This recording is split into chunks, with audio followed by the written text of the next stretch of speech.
have, and you got connected. But what happens is, after some time, you start thinking, we are so different. We are fighting. Start fighting, and you start now cursing the differences that actually was the first thing that brought you together. In fact, the only reason why a man and a woman stays together is because we are different. Look at all men or male. We are designed to give. But look at the females, designed to receive. It's the difference that attracted us. If my wife was designed like me, I wouldn't need her anyway. She wouldn't need me. You know what I'm talking about? Of course you do. Oh, now you do. It's the differences. But the problem comes in now when you start staying with somebody 2 years, 3 years, 5 years, 10 years, 15 years, 20 years. Now familiarity creeps in. And the same person that was so attractive to you because of the differences that they had, now you use the same differences to start fighting yourself. Because if you're fighting with your partner, you are basically fighting you. Start fighting you. What you really need to do, and this is something I have been learning, practicing, been trying to work it out with my wife, is to appreciate really what your partner is. Let me tell you, no two couples are the same anywhere on the globe. None. Even if my wife and I had the same issue that Pastor Jimmy and Pastor Mercy would be having, the way we could handle it would be totally different, because I am different from Pastor Jimmy, and my wife is different from Pastor Mercy. And so are you. Even if you go listen to people and they talk to you, you still have to sit down yourself, because you are the one who understands your partner.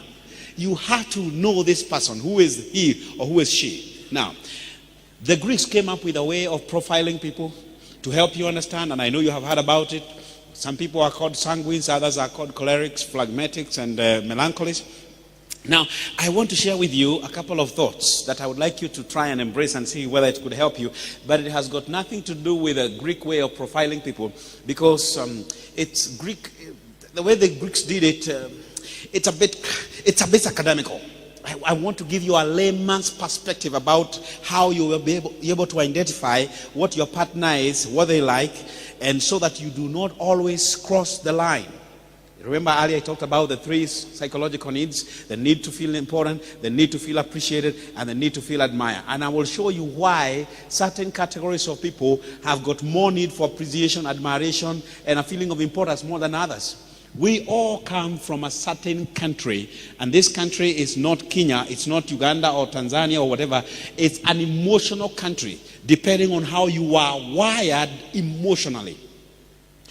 Now, there are 4 countries. It's similar to the way Greeks profile people, but I don't want to use the Greek way. I want to use it a different way. Now, we have got people who come from a country called perfect country. Perfect country people, like the name suggests, want everything to be done in a straitjacket way. It has to be perfect. They are perfectionists. Everything cannot work out right until they do it themselves. These are the guys that if they leave a bottle of water here, they leave it in the middle of the table, and they don't want it near the edge of the table. And if you come and you remove it and you take it to the edge, they will have trouble with you, because they wonder, why don't you place it right in the middle? They are perfect country people. Their greatest need, emotional need, is sensitivity. You have to be sensitive to their needs so that they know that they are still the ones in your life. Yes. You have to be sensitive to their needs. If I were to assign a vehicle for them that would depict or symbolize who they are, it would have to be a train and a railway line, because a train can only drive on the railway tracks. It can't drive anywhere else. That's how those perfect guys are. You have to do things in a certain way. If it's planning for a date like this, for those of you who are thinking that you are going to surprise your partner and they happen to be from perfect country, I am so sure you had trouble trying to bring them here, because you should have told them 2 months ago for them to put it in their diary and plan it in advance. I'm sure if you tried to surprise them, they told you, but why did you not tell me earlier? I had other plans. Those are perfect country people. Remember this, if you forget everything, their greatest emotional need is sensitivity. They are so sensitive. In other words, they are so touchy. You can say a little thing and it can mean a lot for them. Unfortunately, they happen to be the most pessimistic people you will ever find anywhere on the planet. Very pessimistic. In fact, in terms of spirituality, they really need to cultivate the gift of faith, because they see holes where there are no holes. In fact, if they were walking through a tunnel, and when you're going through a tough time and you say there seems to be some light at the end of the tunnel, in other words, there seems to be some hope at the end of this thing. When they see some light at the other end of the tunnel, they don't think it is some hope. They say it is an oncoming train coming to crush me. That's how pessimistic they are. But they are the most gifted people you will ever find. If you actually get married to a wife who is from perfect country, brother, you have a good wife, man. She is going to be loyal to you. But you really have to make sure that things are done in the way she wants them. She runs the home. She runs everything. She even dresses you. Tells you what to dress and what not to dress. Guys who come from another country called control country. Control country. Yes, control. Control. Like the name suggests, they try to control everything. They control things. They control people. They want to control situation. Everything. They do not care how you feel, as long as what they want done is done. If I were to assign a vehicle to depict who they are, it would have to be a bulldozer. Because a bulldozer doesn't care what it destroys as long as it does what it is supposed to do. Their greatest need is a feeling of importance. Yet, they are so good in what they do that the last thing you want to give them is to make them feel important. This is how we talk. We say, sasa huyu ni mzuri sana kuogea vile anaogea. Do I have to tell them that they are good? They are good. So you deny them the same thing they crave most. The other guys are guys from a country called Fun Country. Fun. Hapo sasa, like the name suggests, these guys love fun. A lot of fun. A lot of fun. Their greatest emotional need is attention. Everything they do is so that you can notice them. They are so good in attracting attention that even when you invite them for a meeting like this, let me tell you, they have to do something to be noticed. And if you don't notice them, they will have trouble with you. They are so good in that the last thing you want to give them is the same thing they are craving for. You don't want to give them attention because they get it anyhow. They grab it. They get it. They force it, yes. If I were to assign a vehicle for these guys, it would have to be BMW 1200cc motorbike. And by the way, if you ever wanted to surprise me and buy me a gift just to say thank you for blessing you, buy me a BMW 1200cc motorbike. I keep telling my wife, I one day will buy that thing. Brum, brum, brum, because I love speed. These guys love speed. They are all over. Unfortunately, they smash into walls.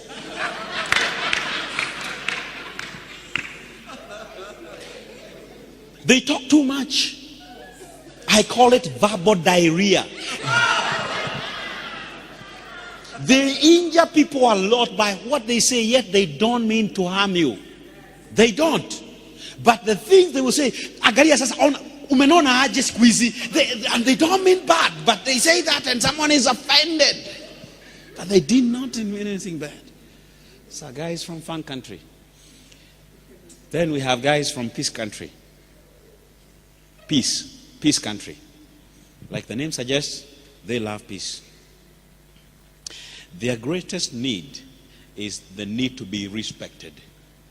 Yet, these are the guys that are so easy to disrespect because they are so cool, so calm. They agree with you on anything because they do not want fight. They want peace. If I were to assign a vehicle for them, it would have to be a submarine. They go under. In fact, if there was war, if war broke out anywhere, those guys would go undercover. Then they would come out after the war is over and they would join whoever won in the war.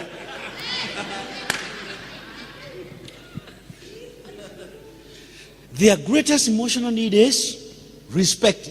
Yet they are the guys that are so easy to disrespect because they look so nice. They seem to agree with you in everything. In fact, when guys from fun country meet people who are from peace country, they come and they find them a little cool and come and all that. They think they have gotten a convert to join their country. So they come and tell them, hey man, you need to have some more life, man. You need to. And the guy from peace country will say, yes, I agree. If a guy from control country meets someone from peace country, they think they have gotten a convert. You know, a guy from control country wants to get result, achieve result. They meet someone from peace country, they say, man, you need to be more aggressive in life. You need to have some drive. You need to have some zest. And a guy from peace country will say, yes, I agree. Doesn't mean they're agreeing with you. They are so easy to disrespect. Let me tell you, you might never know that you have disrespected them, but when you cross the line, they will form enmity with you forever, and they will never tell you so. Now, you think I'm talking about other people out there, and yet I'm talking about you and your wife and your husband sitting right there with you. You have to understand the language of your partner, the emotional country, because if I speak Dholuo or I speak Kimasai and you don't understand Kimasai and you're a Kikuyu, even if I spoke to you what you will not understand. What am I trying to say? If you speak to somebody from control country, the language of fun country, and you speak, and even if you're fluent how, as long as you're speaking your language, they will never understand what you're saying until you start speaking their language. For example, guys from fun country, if we had guys from fun country, and I believe that most of the guys here perhaps are guys from fun country, and I'll explain to you why, I'll prove it. Guys from fun country, they love fun. If you want them to come for a meeting like this tonight, that we are having today, you don't come and announce here and say, ladies and gentlemen, we are going to have a meeting on Valentine's Day. We will have Mr. Stephen Kiwa coming to speak to us. He's going to teach us a lot of things that can really help us succeed and achieve in our lives and in our marriages. We become successful and all those things. They don't understand anything that you talk to them like that. They understand fun. If you come and say, guys, we are going to have some fun. We will have some champagne. We will have some dance. There will be a band entertaining us. We will even have a skit. They love fun. They understand that kind of language. Listen to me, my brother, my sister. You better understand the language of your partner, because until you speak their language, you will keep telling them, honey, I keep telling you to do this. And they will never do it because you don't speak their language. If you wanted to bring guys from control country to this meeting, you don't come and tell them that we are going to have fun, we are going to be excited, there's going to be a bad. Oh, they don't understand that kind of language. Guys from control country are so focused on results, on achievement, on objectives. So you tell them, guys, tonight we have some goals to achieve. And one of the goals that we are going to achieve tonight is that we are going to be taught on how to succeed in our marriages. And I can guarantee you by the end of our session today, this is what we'll be able to achieve. That's the kind of language they understand. I'm talking about you and talking about your wife and husband. You have to understand how to speak to them their language, not your language. It's so easy to spot the differences between male and female. They are obvious, but it is harder to identify and spot the differences of the person you stay with, that one that got married to you, to identify who they really are. Because those differences that you have are the spices that can sweeten your relationship and make your marriage a wonderful relationship here on the planet. Or if you don't know how to play it right, then you could have hell on earth. Women, just for your information, before I sit down, men do not understand things when you talk to us through insinuations, going round the bush, round. Jana ulisikia nini, whatever, and you are going round. Men understand things when you speak straight.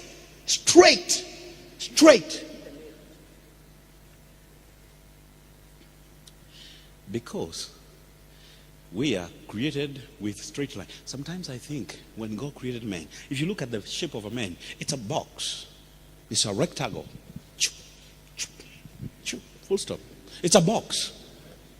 Straight line.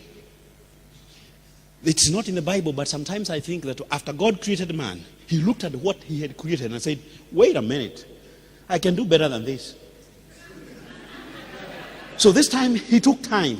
He actually took time and shaped now whatever he wanted to create. That's why you will see that women have calves and cows all over that we men love. But because we are church men, we don't say it. But I'm speaking on behalf of all men here. We love calves. At the right places. See, women are calves. And that women think in calves. In fact, I believe so strongly that even supermarkets were designed for women. That's why the way they arrange things in the supermarket is so designed for women shoppers. By the way, if you're in business and you're not targeting women, you are going to run out of business. You have to target women because they are the biggest spenders anyway. That's how to succeed in business, free of charge. In the supermarket, you will always see that the place for bread or milk is far away. And those are the things that you need every other day in a supermarket. So that you have to go all over before, and you see so many other things before you get to where the milk. Now, when you set a man to buy something from a supermarket, say it is shoe polish and Harpic, a man will walk like this into a supermarket. He will walk reading the labels on top there, on the Godols, detergents. This is it. He goes straight. He picks what he wants to pick. He goes straight to where the till is. He will pay and he will walk out. You said a woman to do the same thing. You said that. Oh, you know. Before, she doesn't even bother with those things that are written there. She will walk all over the supermarket. In the clothes section, she will see something. She will pick it. And she was trying to fit it. Oh, it looks nice on me. Oh, it looks good on me. She will go all over the place before she goes to the tiller to pay. I can tell you for a fact and for free, I don't enjoy shopping at all. My wife knows it. I do it because I love her, because she loves shopping. I tell her, it is such a waste of time, honey, that I'm just here going around the trolley, pushing the trolley for you like a donkey. I mean, okay, I even joke. We have a joke. I tell her that your donkey is pushing the trolley for you. You just pick whatever you want. And we do like that. Because honestly, I have calculated, anytime I go to shop myself alone, and I prefer doing it alone anyway, I don't take more than 15 minutes in a supermarket. I don't. I have gone with my wife and I have calculated one day, and we were only doing shopping, food stuff. We stayed in Nakumatt Mega for 1 hour and 7 minutes. I couldn't believe it. 1 hour, 7 minutes. My goodness. But I tell her, I do it because it pleases you. Push the trolley. You're still the one, so I have to keep doing it. Let me tell you, like I said in the morning, do you wake up every day when you're a husband or a wife feeling the lovey-dovey that I just want to feel like? Today I just feel. Do you wake up every day feeling the lovey-dovey? No. But doesn't mean you stop doing those sweet, nice things because you don't feel it. You do it anyway, whether you feel like it or not. There's one thing I really appreciate my wife for, and I really have learned a lot from her. Because this has been my hardest. Can we speak? Maybe tukikosana. Unajua watu ama nyinyi hamkosanagi? Hey, okay. Hata nyinyi. Okay. Mimi tukikosana. Mimi when we kosana with my wife, I don't want to talk to her at all. Say, excuse me, I am angry. Come on, don't talk to me now. Don't talk to me. I want to go. In fact, I tell her, let me go for a walk. And then she, can I go with you? No, I want to go for a walk alone. If there was something I had purpose that we do together that day, I cancel it. I do. I cancel. Ask her. She will tell you, I cancel it. But if there's something that she has taught me really, and really, there's something you are amazing in that, is my wife has never failed to do anything for me. Anything, even if I am the one who has really considered her how terribly. She will still come and serve my meal herself, the same way she does it. She does that. Can I make you some tea? Even if she will just, I am like, oh, there you really beat me 9-0. So what was I trying to say? It's not every time you wake up feeling that I want to do this, I feel like doing. You don't do that. You don't wake up feeling like that every day, but you have to do it because it is the right thing to do. It's the right thing to do. Think about this way. God said, let me talk Bible. Can I now? The two shall become one. If you had a daughter or a son, and the son started smoking, would he still be your son? He would still be your smoking son. If he got sick, would he still be your son? He would still be your sick son. So if we can do that for our sons who will raise up and they will go to pursue their life and destiny the same way you are doing, what do you think you should be doing for the person that should stick with you for life until death? You should be doing it more, even if they are wrong. There are things that we have done out there publicly, and my wife is wrong or I am wrong, and we will support each other. But ukirudi kwa nyuma namwambia, by the way, there you are very stupid. How could you do that? That was very stupid of you. But I can't do that in public, because this is the person I want to spend the rest of my life with. Marriages, let me make a very controversial statement. Marriages don't work. You have to work them. You have to work it. Marriage, they say, is not a bed of roses. That's not true. Marriage is a bed of roses. It's only that roses have thorns. Let me tell you, if you want to avoid trouble in marriage, guess what you should have done? But it's already too late. You should not have married in the first place. The Bible says, do not get married. Now, the Bible actually says in the book of Corinthians, says this: those who marry will have trouble. You will have trouble. There is no trouble-free marriage. None. Those who marry will get into trouble. If you don't want to ever go to a garage or to ever have a car that has a puncture or engine has knocked, never buy a car. Never, because as long as you have a car, one day you will have a puncture. In fact, they say an average motorist in an average span of about 3 to 5 years, you will have at least 3 punctures. So if you had a puncture this year, at least you are safe for the next 3-4 years. We are not going to have, maybe only 2. If you have not had any puncture in the last 3-5 years, be prepared. It's coming. It's coming. If you don't want punctures and those problems with cars, then don't get a car. If life is like that, the moment you move to a different phase, that phase has troubles. Every thinking that takes you somewhere produces with it certain problems. But that thinking can never solve those problems. You have to bring in a new level of thinking that will solve those problems. The unfortunate thing is that new level of thinking you bring will take you higher, but it will solve the problems that you had previously.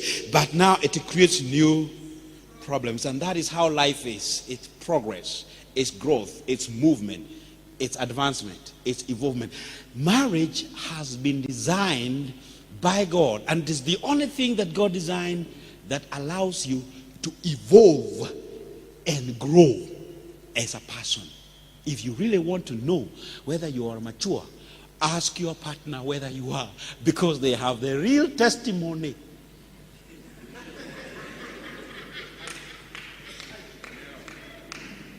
It is the only institution that allows you to evolve and grow. And that's why you should never be held up by traditions that, in this way, in this society, in this community, we don't do this. No. You are not living for your community. You are not living for your society. You are living a life for yourself alone. Have fun in marriage. Enjoy life, man. Life is short. Enjoy it. There are some things that we really harbor so deeply in our hearts, things that are not even going to matter 5 days from today. Do you know what I think? My wife was telling me earlier this year that you have really changed. And I said to her, what do you mean I've changed? Positively or negatively? She said positively. So I asked her, how have I changed? So she explained to me, I shall not tell thee what she explained to me. But I told her there is something I have learned and I have been using that key and it has been working. Can I tell you the key? I asked myself, I learned a lot from many people. One I got from Mike Murdoch, Dr. Mike Murdoch. He was not even talking about marriage or anything. He was just preaching. And he made a statement that I was like, wow, I can use that in my marriage. Can I tell you what he said? He said, if someone says you are stupid, why do you get angry? Do you feel like you have been exposed and now you have to defend yourself? So if you know you are not stupid, why do you have to defend yourself? It means you have been exposed. And I said, whoa, wait a minute. So now when I learned that, I said, even if anybody told me what, I am never going to feel bad because I am not exposed, I am not stupid. My mother used to tell me, and I will say it the way she used to say it to me, ask your neighbor to interpret it for you because I will not. Kegwa, mundu wage gweta agwire, no aga wage tweka agwi.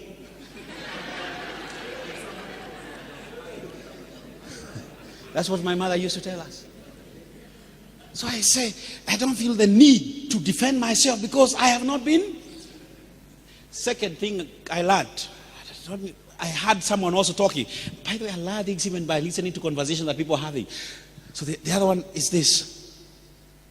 Why should I get angry because of what you have done? That means I have given you the key to control how I feel. And I say to myself, no matter what you do to me, you are not going to control how I feel. That's why even if I came in the morning and I said, how are you, good morning, with a smile, and you don't respond, you still wear that long face. That is not going to change my feeling good, because if I change, that means I have given you the key to control how I feel. So whether you try to make me feel bad, I am not going to accept, because I have the key that determines how I feel every day. God bless you. God bless me.